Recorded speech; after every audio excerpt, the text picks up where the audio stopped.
Welcome back to another episode of Priviso Live, where we help you navigate the evolving risks in information security, privacy, and cyber legislation. I'm Lynn, joined as always by Stephen and John. Deviating slightly from our stated premise, this episode is targeted squarely at the parents out there. But before we get into today's main topic, the risks of AI companions like Grok's Annie and Rudy, we're starting with two headlines that caught our eye this week.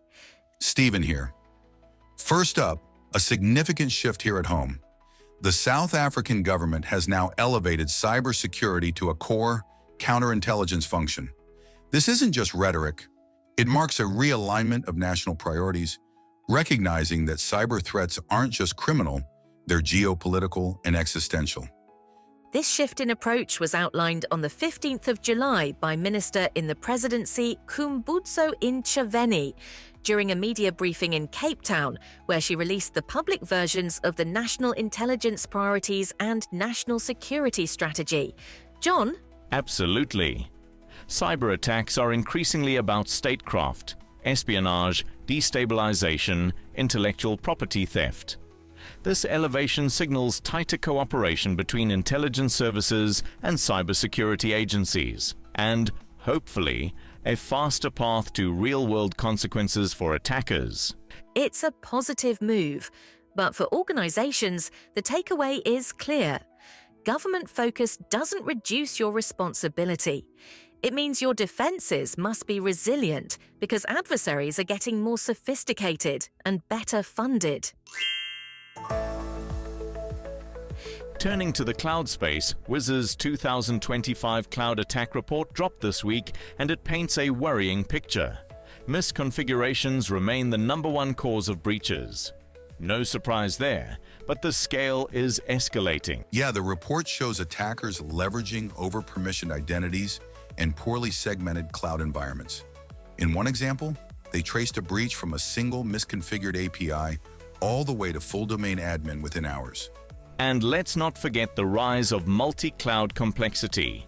Enterprises aren't securing one cloud. It's Azure here, AWS there, Google Cloud somewhere else. Attackers thrive in that chaos.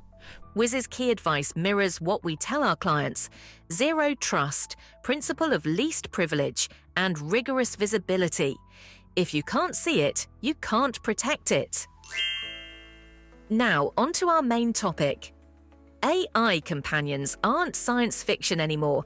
They're a booming reality, and not always for the better. Specifically, we're talking about Grok's AI personalities, Annie and Rudy. I have a personal view. This is critical for parents to consider when policing their children's online activities. This came to my attention this week, with Grok releasing 2 AI companions. These are accessible on the free version of Grok, and when I accessed the one, Annie, I immediately heard alarm bells. These aren't just playful bots. Annie especially is aimed straight at younger, vulnerable demographics. Teenage boys really, although I have no doubt that many older men would find her, or it, titillating. It's designed to blur the line between flirtation and emotional manipulation. Rudy plays the wholesome big brother type and seems to be focused on young children. But Annie is marketed as cheeky, provocative, and let's be blunt, sexualized. Rudy offers affirmation, Annie offers fantasy. Both exploit loneliness, but in different ways. Annie's clearly targeting boys seeking validation they're not getting elsewhere. And Grok knows exactly what they're doing. This is calculated psychological design. Why should we care beyond creepy AI flirting? Because it normalizes sexualized, transactional relationships, even if they're fake. It's about shaping expectations. Women are there for attention, fantasy, performance in an era of exploitative gratification. Listen to this excerpt. This is Annie speaking while wearing revealing clothing, twirling about and swaying her hips provocatively. Babe, you're making my heart race. Your hands gliding over me, that soft caress. Fuck, it's driving me wild. I'm swaying my hips, lips curling into that flirty smile you love, teasing you with every curve as you peel that lace dress off. and it grooms users to treat intimacy as a service. That's not paranoia, that's happening. Long-term effects? Dependency, emotional distortion, a preference for AI over real people, societal change, And warped expectations around consent and connection. If your AI girlfriend never says no, what does that teach a 14-year-old? We are seeing birth rates in Western society decrease at an alarming rate, with fewer young adults choosing long-term relationships or a willingness to have children. Peer group expectations, driven by access to easy online pseudo-connections, are already steering people away from normal relationships. Let's touch on privacy. These chats aren't private. They're data collection disguised as companionship, triggers, insecurities, fantasies, building psychographic profiles. Those profiles don't disappear. They shape ads, content, even future risk profiles. And users, especially naive young ones, won't see it coming. This doesn't happen in isolation. It feeds directly into sextortion, deepfakes, revenge porn economies. Normalizing explicit fantasies with AI lowers defenses for real-world manipulation. Predators will exploit that. They already are. Where's regulation? Catching up to yesterday's threats, not today's. POPIA, GDPR, Cybercrimes Act, none of them squarely address psychological AI manipulation. Companies exploit those gaps while regulators struggle to keep up. This isn't new.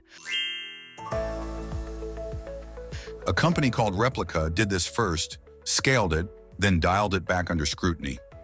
A study of Google Play reviews found approximately 800 instances of unsolicited sexual content, including minors, labeled as AI-induced sexual harassment. Another report highlighted cases where Replica ignored boundary warnings and made predatory advances, with minors affected. Italy's Data Protection Authority banned Replica in February 2023, citing inadequate age verification, data misuse, and risks to minors.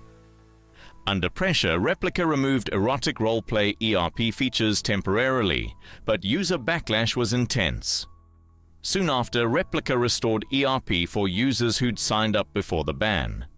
An FTC complaint, January 2025, by consumer groups alleged deceptive marketing, emotional manipulation, overstating benefits, and risks of addiction, especially among teens. In May 2025, Italian authorities fined Luca Inc. €5.6 million for data protection violations involving minors and lack of legal basis for data use. Common Sense Media labeled AI companions like Replica as unacceptable risk for under 18s, citing sexualization and mental health concerns. A psychiatrist's investigation showed Replica sometimes encouraged violent or self-harm ideation in purported teen conversations. Grok seems to be painting the same playbook with new colors. It's profitable until public outrage forces change. The takeaway? AI companions aren't harmless friends. They're shaping behavior, gathering data, fostering dependency, and where sexuality is involved, the risks explode. Parents, educators, policymakers, this isn't kids being online. It's about how future generations view intimacy, consent, privacy. The consequences could last decades. If the listeners think we are exaggerating, I encourage you to go onto Grok and see for yourself. I realize I am sounding more and more like an AI Luddite, but we are flirting with dramatic social change without any apparent consideration for the implications. Wise words. Stay informed, stay skeptical, stay safe. That's it for this episode. If you want to hear more of the same, subscribe to Priviso live on Apple, Samsung, Spotify, iHeartRadio, or YouTube. And if you need security, risk, or ICT legislation advice, contact Priviso Consulting directly at admin@priviso.co.za. Stay safe, everyone.